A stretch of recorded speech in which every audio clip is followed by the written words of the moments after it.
This is day 327, results before accolades. There's a quiet and consistent power to deadlines. Imagine for a moment the glory days of printed news media in the mid-1980s, and you find yourself at the editor's desk of a newspaper with a circulation in the millions. No doubt you conjure up in your mind a bustling place full of people running around with last-minute approval requests. The deadline for print is looming large, and the editor has a 10 p.m. deadline for the midnight print schedule for the morning edition. This is just the average day. Tomorrow it starts all over again. Another midnight deadline for the next morning edition. In order to meet this daily deadline, there would be a course of smaller incremental deadlines that had to be kept and maintained for this type of machine to run effectively. This is the mental image that I want to have when I'm addressing this topic, deadlines. People will resist deadlines. They will fight your desire to set them. They will attempt to break them and push past them all the time. They will look for every excuse possible to reduce the seriousness of a deadline to a trivial request with no immediate impact or consequence. They will feign ignorance and pretend that there was no gravitas behind your establishment of a deadline. This is true in every profession, across the board. Everywhere deadlines are being ignored, dismissed, and marginalized in every way possible. This is so commonplace that there are entire mechanisms that technical and project management staff have developed for working with and through imposed deadlines. It has become an art form, using flamboyant and compelling terms to label your deadline as a top-down ivory tower or some other nonsense. However, even with all this resistance, you cannot underestimate the power of the deadline.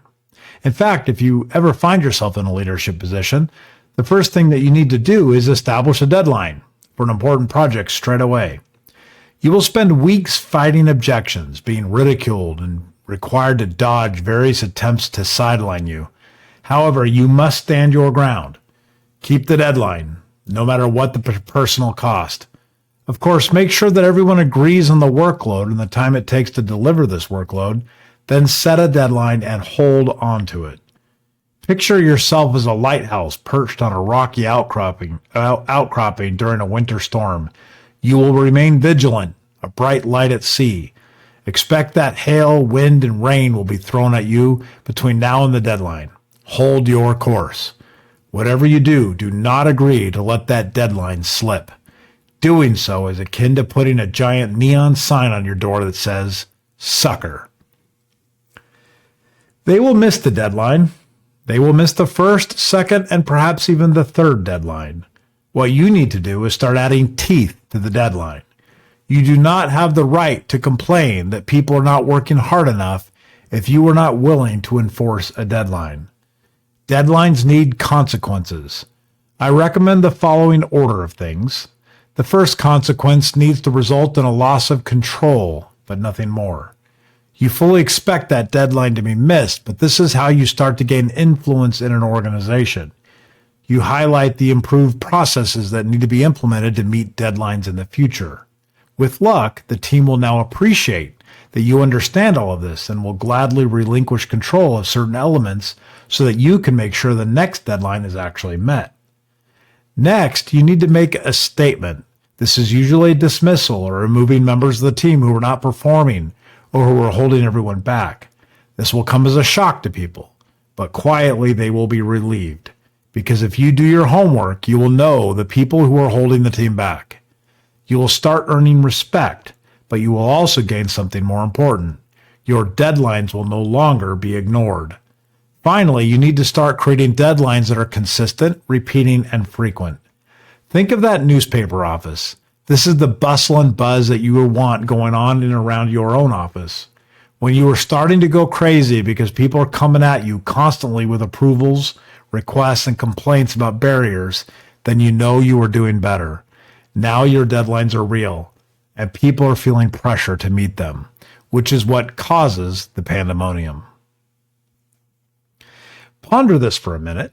In every situation that I've ever been in, a great place to work is never effective long term. I hate to say that because I, just like everyone else, love to be in a work environment that is pleasant.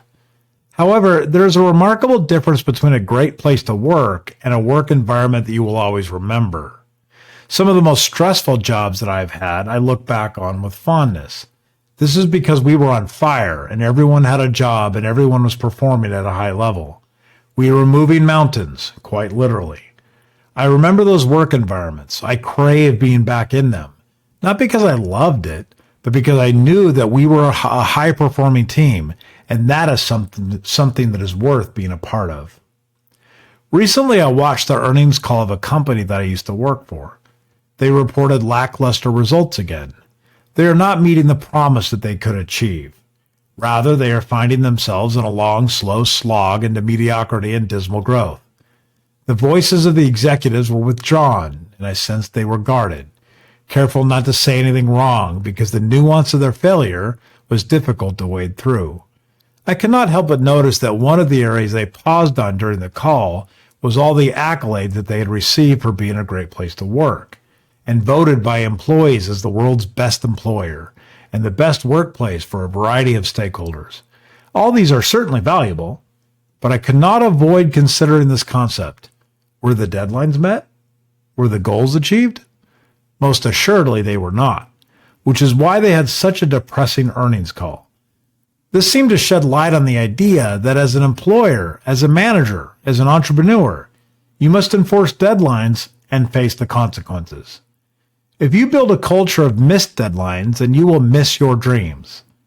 I've never met a chief executive who dreamed of one day becoming the leader of a Fortune 100 company and then found themselves spending several hours on a conference call trying to explain to investors why they missed their targets for the fourth quarter in a row. I will leave you with this. Being a leader, an entrepreneur, is not a popularity contest. You are not going to be the best friends with the people that you are leading. You are, out of necessity, required to enforce deadlines and not tolerate deviance or distraction. Celebrate results over accolades.